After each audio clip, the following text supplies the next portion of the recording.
ሰላም እንዴት ናችሁ? ዛሬ የጃክ ማሽን ወይም ጃክ ኤፍ5 ኤፍ4 ወይም ሌሎች ሞዴሎች ሊሆኑ ይችላሉ የነሱ አንዱ ሄሉ ወይም ይሄ የእጅ ማዞሪያው አንቀሳቀስ እያለ ላስቸገራችሁ መፍትሄ ይዤ መጥቻለሁኝ። ቪዲዮውን ተከታተሉኝ፣ ትጠቀሙበታላችሁ። ሌሎችም ማሽናችሁ እያስቸገራችሁ ያለ ችግር ካለ እሱንም በኮሜንት አሳውቁኝ። ዩቲዩብ ቻናሌን ሰብስክራይብ አድርጉ። በደንብ አሳያችኋለሁኝ፣ ተከታተሉኝ። እንግዲህ የመጀመሪያው ማሽኑ ስታዞሩት አለንቀሳቀስ ካለ ይሄ አንዱ ሄሉ እየጠበቀ ካስቸገራችሁ ምንድነው የምታደርጉት? በመጀመሪያ ደረጃ ቦቢኑ አካባቢ ወይም እዚሁ አካባቢ ክር ተጠምጥሞ ከሆነ መፈተሽ ያስፈልጋል። ቦቢኑ አካባቢ ከታች ወይም የመርፌውን ዘንግ ክር ተጠምጥሞ ይዞት ከሆነ እሱን መጀመሪያ መፈተሽ ያስፈልጋል። ከዛ ቀጥሎ ይሄን ሁሉ ሞክራችሁ ካልተሳካ ምንድነው የምታደርጉት? ከታች ካሜራውን ጠጋ አድርጌ ያሳያችኋለሁ። ይሄ አፐር ሽፍት ይባላል። አፐር ሽፍት እና ሎወር ሽፍት ይባላሉ። እዚህ ጋር ከላይ አንዱ ሄሉ ዘንግ ጋር የሚገናኙ ናቸው። አንዱ ሄሉ ዘንግ ጋር የሚያያዙ ናቸው። የታችኛው ቀጥታ ከቦቢል ዘንግ ጋር የተያዘ ነው። ይሄ አፐር ሽፍቱ። ሎወር ሽፍቱ ከቦቢል እና ከሁኩ ጋር ፊዶግና ከሁኩ ጋር የተያያዘ ነው። ይሄኛው እንደገና ከሃንድ ሄሉ ጋር ከላይ የተያያዘ ነው። አፐር ሽፍት ይባላል።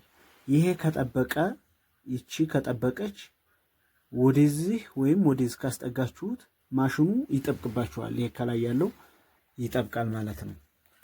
ስለዚህ ምንድነው የምታደርጉት? በመጀመሪያ ደረጃ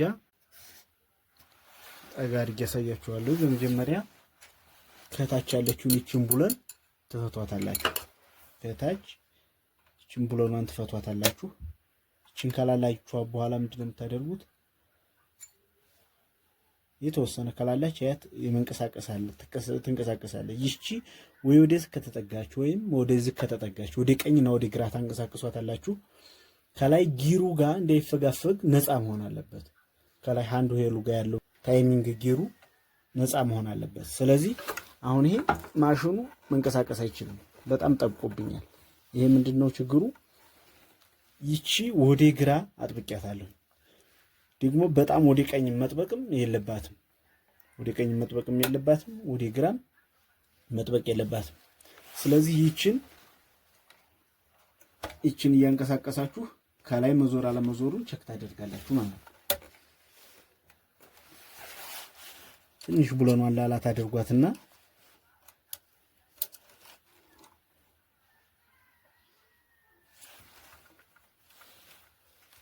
ትንሽ አሁን ሙሉ በሙሉ ነፃ ሆኗል። ይሄ ሙሉ በሙሉ ነፃ ሆኗል።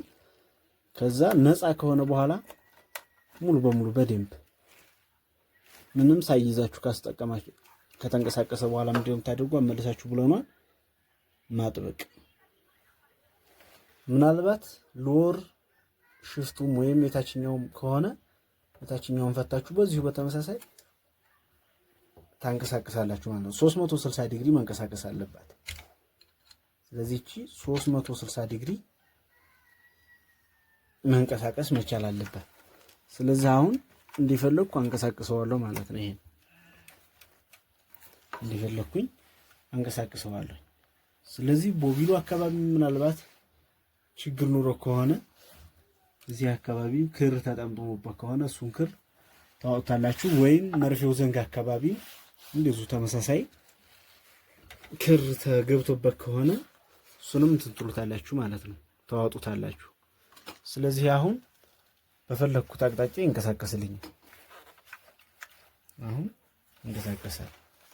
ስለዚህ አንዱ ሄሉ እየጠበቀ ካስቸገራችሁ ወይም አለንቀሳቀስ ካላችሁ ከነዚህ ውስጥ አንዱ ሊሆን ይችላል ማለት ነው። አፐር ሽፍቱ ወይም ሎወር ሽፍቱ የዛሬ ችግር ሊሆን ይችላል። ካልሆነ ደግሞ ቦቢሉ አካባቢ ይችን ፈታችሁ ቡለኗን ፈታችሁ እዚህ አካባቢ ትንትላላችሁ ማለት ነው። ሌላኛው መፍትሄ መርፌ ዘንጉ ጋር ክር ተጠምጥሞበት ወይም ገብቶበት ከሆነ ነው። ክር ተጠምጥሞበት ወይም ገብቶበት ከሆነ ምንድነው የምታደርጉት? በቀጥታ ይሄን ትፈቱታላችሁ። ይሄን ትፈቱና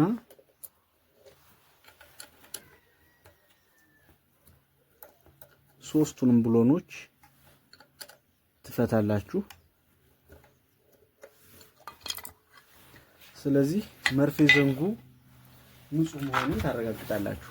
ከዚህ ይሄን እያንቀሳቀሳችሁ እዚህ አካባቢ ያሉትን ክሮች ታዋጣላችሁ።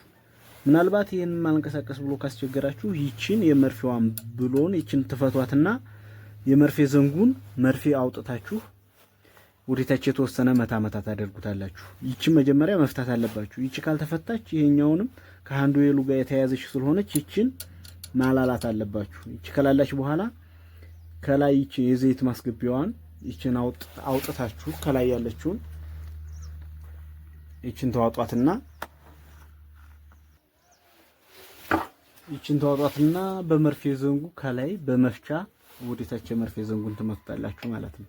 ከዛ ውስጥ ላይ ያለው የክር የተጠመጠመም ከሆነ የጨርቅ ቁራጭም ከሆነ እነሱ ወዲታች ይወጣሉ። ከዛ በኋላ መልሳችሁ ይቺን ብሎናን መልሳችሁ ታስሯታላችሁ ማለት ነው።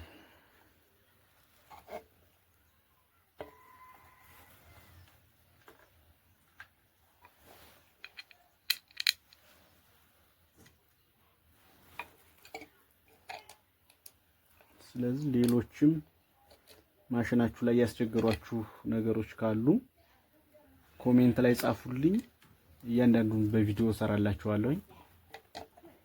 ምናልባት ክር እየዘለለ ወይም እየበጠሰ ካስቸገራችሁ ማሽናችሁ ክር አልጠልፍ እያለ ካስቸገራችሁ ለነሱ መፍትሄ ቪዲዮ ሰራላችኋለሁ። ስለዚህ በኮሜንት አሳውቁኝ። ሀሳብ አስተያየት ካላችሁ ኮሜንት ላይ ጻፉልኝ። ቻናሉን ሰብስክራይብ አድርጉ።